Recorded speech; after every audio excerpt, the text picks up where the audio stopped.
చెప్పారు sir. Sir అది నా లోపల ఉన్న దాన్ని మీ ద్వారా తెలియదాం అనుకుంటున్నాను. సో ఇప్పుడున్న బర్నింగ్ ఇష్యూలో డ్రగ్స్ ఒకటి. సో యూత్ అనేది ఏంటంటే హీరోస్ని ఫాలో అవుతారు కాబట్టి ఇక్కడ ఉన్న డయాస్ మీద మా ప్రియాద కమాండెంట్ గారికి, నా సీనియర్ ఆఫీసర్లకు నా యొక్క నమస్కారాలు.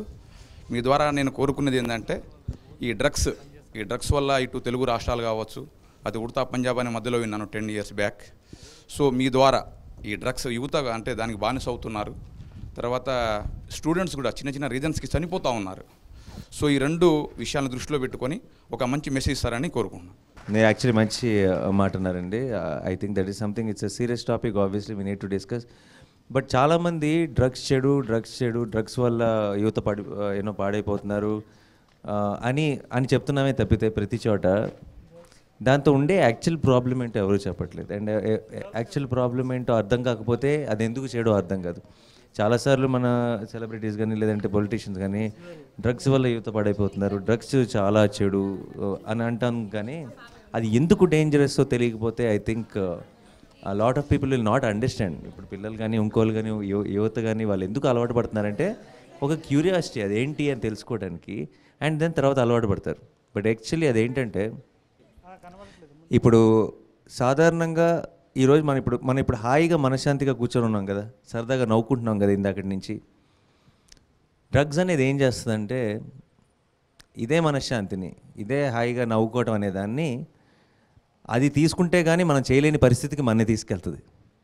అదేనా మనం ఏదైతే ఈరోజు ఫ్రీగా మనం హాయిగా ఎంజాయ్ చేస్తున్నామో, మంచి మూడ్లో ఉన్నామో, ఒకసారి డ్రగ్ తీసుకోవడం మొదలెట్టారంటే మిమ్మల్ని కంప్లీట్గా డౌన్కి తీసుకెళ్ళిపోయి మీరు కొంచెం మీరు లెగిసి కూర్చొని మీరు కొంచెం హ్యాపీగా అంటే ఇప్పుడు మామూలుగా ఫీల్ అవ్వాలన్నా సరే దాని అవసరం పడేలాగా మిమ్మల్ని చేస్తుంది. సో బేసిక్గా మనకి ఏదైతే జనరల్గా మనం ఒక మంచి ఎనర్జీ ఉందో, హ్యాపీగా ఉందో, దీన్ని కూడా తీసుకెళ్ళి దాని మీద డిపెండ్ అయిపోయేలా చేస్తుంది. అంటే మనం దాని మీద ఒక తెలియకుండా అది చాలామంది ఏమనుకుంటారంటే అది డ్రగ్స్ లాంటివి ఏదో తీసుకుంటే ఏదో ఒక రకమైన జాయ్ వస్తుంది, ఒక సంతోషం. మీకు అర్థం కావట్లా, మీకు బేసిక్గా ఉండే జాయ్ కూడా తీసేస్తుంది. మీలో మీకు రోజువారీ ఉండే లైఫ్లో మీకు బేసిక్ ఆనందాలు, బేసిక్ జాయ్ ఏదైతే ఉంటుందో దాన్ని కూడా బయటికి లాగేసేదే డ్రగ్స్. చాలామందికి ఇది రాంగ్ అండర్స్టాండింగ్ ఉంది. సినిమాల్లో చూపిస్తారు కదా, డ్రగ్స్ చేసేసి చాలా హ్యాపీ అయిపోయి పార్టీ చేసుకోవడం ఇలాంటివి చూపిస్తారు. బేసిక్గా అది చాలా తప్పు, చాలా అబద్ధం. ఏం చేస్తుందంటే యాక్చువల్లీ డ్రగ్స్ మీకు మామూలుగా ఇంట్లో కూర్చొని సరదాగా ఒక టీవీ చూస్తూ మీరు ఎంతైతే ఎంజాయ్ చేస్తారో దాన్నంతా తీసేసి మిమ్మల్ని సాడ్ చేసేసి మళ్ళీ మీరు డ్రగ్స్ తీసుకున్నప్పుడు ఆ బేసిక్ హైని ఇస్తుంది. సో అది ఒక రకంగా మిమ్మల్ని కంప్లీట్గా క్రాష్ చేసి కొంచెం పైకి లాగడానికి ట్రై చేసేటప్పటికి ఆ డ్రగ్స్కి అడిక్ట్ అయిపోతుంటారు. So it is actually a danger, it's a poison. బేసిక్గా ఊరికే ఇప్పుడు అదేదో చాలా ఎక్సైటింగ్ విషయం కానీ మీకు చెడు కాదు, అది ఎక్సైటింగ్ విషయమే కాదు, అది it is poison basically. And చాలామందికి కేవలం ఐ థింక్ ఇప్పుడున్న జనరేషన్లో ఎవరైనా పిల్లలకి కానీ ఎవరికైనా యూత్కి కానీ డ్రగ్స్ చెడు అని చెప్పాలంటే డ్రగ్స్ చెడు అని చెప్తే సరిపోదు.